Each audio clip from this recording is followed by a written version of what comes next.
keadaan sehat baik secara fisik, psikis, dan sosial yang berkaitan dengan sistem fungsi dan proses reproduksi baik pada laki-laki maupun perempuan agar dapat bertanggung jawab. Nah, di sini saya mau ngejelasin bagaimana cara merawat organ reproduksi ya. Nah, pertama bisa dimulai dari penggunaan pakaian dalam. Nah, pakaian dalam itu diganti minimal 2 kali sehari. Baiknya setiap buang air kecil atau BAB itu baiknya itu langsung diganti gitu, nggak dipakai lagi. Nah, terus menggunakan celana dalam itu yang berbahannya menyerap keringat kayak katun gitu ya, supaya nggak lembab, mencegah lembab. Terus pakai handuk yang bersih, kering, tidak bau dan tidak lembab dan tidak bau. Jadi setelah cebok, setelah buang air kecil, buang air besar itu sebaiknya dilap dulu ya, biar nggak lembab. Terus bagi perempuan setelah buang air kecil, cara ceboknya itu dari arah depan ke belakang dan kebalik. Enaknya itu sebenarnya dari belakang ke depan ya, tapi yang baik itu cebok itu dari depan dulu, diberesin tuh, dibersihin yang depan, terus ke belakang. Karena di belakang itu kan banyak bakteri tuh dari lubang anus. Takutnya kalau arahnya dari belakang ke depan, nanti bakteri yang di belakang pindah ke depan. Kalau di depan nanti ada faktor resiko infeksi saluran kencing. Ya, kalau untuk laki-laki mungkin Ajeng punya kakak atau punya adik laki-laki, sangat dianjurkan untuk disunat kalau yang laki-laki. Ada yang ingin ditanyain nggak? Enggak sih. Ya, siapa ya? Cukup. Terima kasih. Assalamualaikum.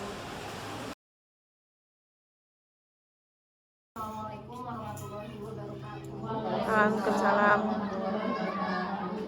Ya, ibu-ibu, saya izin mau mengedukasi atau memberi penyuluhan mengenai tuberkulosis atau sering orang bilangnya itu flek paru.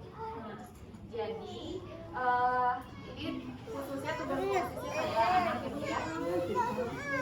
Nah, jadi tuberkulosis itu adalah penyakit kronis yang disebabkan oleh kuman Mycobacterium tuberculosis.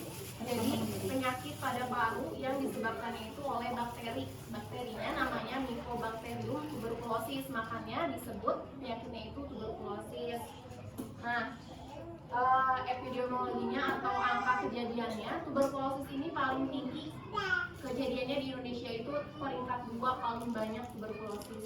Nah, terutama saya yang sedang bertugas di Puskesmas Pangalengan, ternyata dari tahun yang lalu yang tadinya pasiennya hanya 66, sekarang tahun 2019 jadi 120 sekian, pokoknya meningkatnya itu 2 kali lipat. Di Puskesmas Pangalengan itu datanya seperti itu. Ditambah di Indonesia tingkat tuberkulosis itu peringkat 2, yang peringkat pertamanya itu di India, peringkat kedua terbanyaknya itu di Indonesia. Nah, faktor risikonya atau apa saja yang bisa menyebabkan seseorang itu terinfeksi tuberkulosis, yaitu terpajan dengan orang dewasa yang memiliki penyakit tuberkulosis tanpa aktif. Jadi anak-anak yang tuberkulosis bisa mengakibatkan tuberkulosis itu ketika anak itu terpajan orang dewasa yang tuberkulosis. Jadi anak itu tertular dari orang dewasa. Orang dewasa tuh lagi sakit tuberkulosis, terus batuk, ngobrol, bersin sama anak tuh bakal tertularnya dari situ. Jadi pencegahan pertama pada anak untuk mencegah dari tuberkulosis itu menghindari dari orang yang sedang sakit tuberkulosis. Misalkan di rumahnya itu ada yang sakit TB ya, disingkatnya itu TB. Misalkan di rumahnya itu ada yang sakit TB, nah sebaiknya dipisahkan, anak itu jangan serumah, atau setidaknya orang yang TB-nya itu harus pakai masker, nggak boleh ngobrol langsung, apalagi kan bisa terlalu dibersihin batuk kayak gitu kan, kita nggak kelihatan ya percakapannya, tapi ternyata tuberkulosis itu bisa menyebar lewat udara. Terus selain itu bisa juga daerah endemis atau daerah yang banyak pasien tuberkulosis, lingkungan yang tidak sehat. Lingkungan yang tidak sehat itu seperti rumahnya itu ventilasinya kurang, pencahayaannya kurang, apalagi kan daerah Pangalengan itu lembab ya, dingin. Jadi kuman-kuman itu betah di tempat yang lembab, dia bakal makin banyak berkembang. Terus umur, yaitu balita dan lansia. Jadi anak balita dan orang dengan lanjut usia itu memiliki sistem imun atau sistem kekebalan tubuhnya itu lebih rendah dibandingkan orang dewasa. Jadi balita dan orang lanjut usia itu sangat mudah terpapar. Terus kalau udah terpapar bisa langsung sakit tuberkulosis. Terus selain itu malnutrisi dan malnutrisi. Jadi orang itu kurang gizi. Nah, orang dengan kurang gizi itu kan bakal mudah sakit ya. Jadi terinfeksi suatu bakteri, sistem kekebalan tubuhnya nggak bisa melawan, bisa sakit. Makanya pastikan anak-anak kita itu gizinya harus tercukupi. Nah, apa aja sih gejala-gejala? Ini dulu. Cara penularannya itu tadi. Jadi Mycobacterium tuberculosis itu menularnya itu lewat udara, bukan misalkan kalau tipes itu lewat makanan. Jadi misalkan nih nggak cuci tangan, terus ternyata ada bakterinya terus kemakan. Nah itu tipes. Kalau tuberkulosis itu lewat udara kayak gini. Misalkan nih, saya sakit gigi, tapi saya nggak pakai masker, bicara kayak gini tuh bisa nularin. Makanya orang yang sakit gigi itu harus pakai masker sih. Selain dari udara, air liur penderita paru saat batuk, bersin, dan bicara. Nah, apa aja sih gejala-gejalanya? Gejala yang sering kita temukan pada orang dengan tuberkulosis itu pertama, berat badan turun tanpa sebab yang jelas atau tidak naik dalam 1 bulan.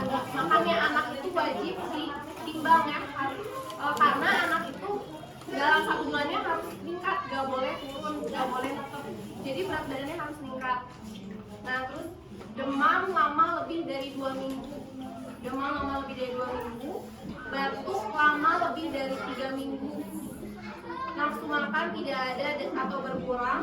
Terus anak itu kan relatif aktif ya, sering main, tapi anaknya jadi lemas, rewel kayak gitu.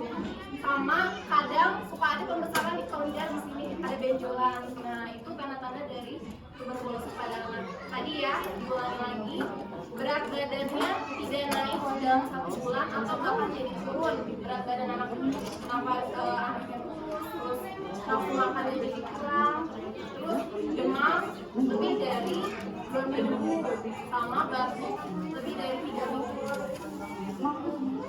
Nah jadi gejalanya gini ya Bu ya, ada batuk ya, batuk 1 sampai 2 minggu sampai 3 minggu. Terus ada juga gambarannya tiap malam itu anaknya keringetan, basah, padahal nggak ngapa-ngapain. Jadi ada keringat malam. Terus berat badannya jadi turun. Kenapa? Celananya jadi longgar, bajunya jadi pada longgar. Ternyata berat badannya turun, nafsu makannya turun. Nah, ketika kita sadar gitu kalau anak kita itu sakit, misalkan terus dibawa ke puskesmas, nah tuberkulosis ini bisa diobati. Hanya pengobatannya itu 6 bulan. Pengobatannya itu 6 bulan. Makanya orang yang sakit tuberkulosis itu sering gagal pengobatan karena tidak bisa mencukupi sampai 6 bulan. Jadi selama 6 bulan itu nggak boleh berhenti pengobatannya. Kalau kelewat itu bisa diulang lagi dari awal. Makanya ada kasus yang namanya tuberkulosis gagal pengobatan, itu orangnya itu nggak bisa kuat 6 bulan pengobatan. Jadi selama 6 bulan itu full harus pengobatan, minum obat tuberkulosis. Terus jadi tuberkulosis ini bisa sembuh ya Bu ya dengan pengobatan selama 6 bulan. Pengobatannya itu yang lama. Pencegahannya untuk anak itu pencegahannya dengan vaksin BCG yang waktu 1 bulan. Nah, vaksin BCG itu bisa mencegah anak sakit tuberkulosis. Makanya vaksin itu masuk vaksin wajib. Pokoknya ada yang lewat, kalau misalkan ada yang mendapatkan vaksin BCG, boleh langsung yang ada vaksin ini. Nah, itu vaksin BCG. Terus hindari orang yang terkena TB. Jadi jangan sampai anak-anak kita itu bareng dengan orang yang sakit TB, karena anak itu pasti tertularnya dari dewasa. Makanya kalau misalkan di puskesmas tuh ada orang dengan keluhannya yang tadi, berat badan turun, nafsu makan turun, demam, batuk, itu pasti ditanyain di rumahnya ada yang lagi pengobatan 6 bulan enggak, pasti ditanya, atau di tetangganya ada yang lagi pengobatan 6 bulan enggak. Karena kalau anak itu pasti dari dewasa. Sama menjaga makanan dan minuman. Jadi anak kita harus dipastikan gizinya itu seperti biar seenggaknya misalkan ya kita itu terpapar orang yang tuberkulosis yang sakit TB, tapi alhamdulillah badan kita itu sistem imunnya bagus. Kalau sistem imunnya bagus, tadi makanannya bagus, gizinya tercukupi, berat badannya naik terus, sistem imun kita tuh bisa ngelawan tuberkulosis itu. Jadi kita tuh nggak sakit. Nah, makanya pastikan anak-anak kita itu gizinya harus tercukupi, berat badannya harus tingkat, jangan sampai berat badannya turun, anaknya sering sakit, terus sistem imunnya berarti tidak baik. Untuk anak yang masih di bawah 6 bulan itu harus ASI eksklusif. Jadi dari 0 sampai 6 bulan nggak boleh sama sekali ditambahi makanan lain selain ASI. Nggak boleh ditambahin pisang, nggak boleh tambahin madu. Itu nggak jadi ASI eksklusif. Jadi ASI eksklusif itu dari 0 sampai 6 bulan nggak boleh ditambahin sama sekali makanan lain selain ASI. Nah, ASI eksklusif itu bisa menambah sistem imun anak. Jadi ASI eksklusif itu harus dijaga ya, dari 0 sampai 6 bulan nggak boleh ditambah makanan apapun. Kalau ada ditambah tuh udah 5 bulan nih gak kuat pengen ngasih makan atau pengen ngasih pisang, itu udah nggak jadi ASI eksklusif lagi. Makanya nanti kalau misalkan saya juga kalau misalkan ada pasien tuh ditanya ibu anaknya ASI eksklusif nggak dari 0 sampai 6 bulan terpenuhi nggak ASI eksklusif. Terus ibu anaknya udah dapat vaksin BCG atau belum, karena itu salah satu cara mencegah anak kita terkena ada yang mau ditanya?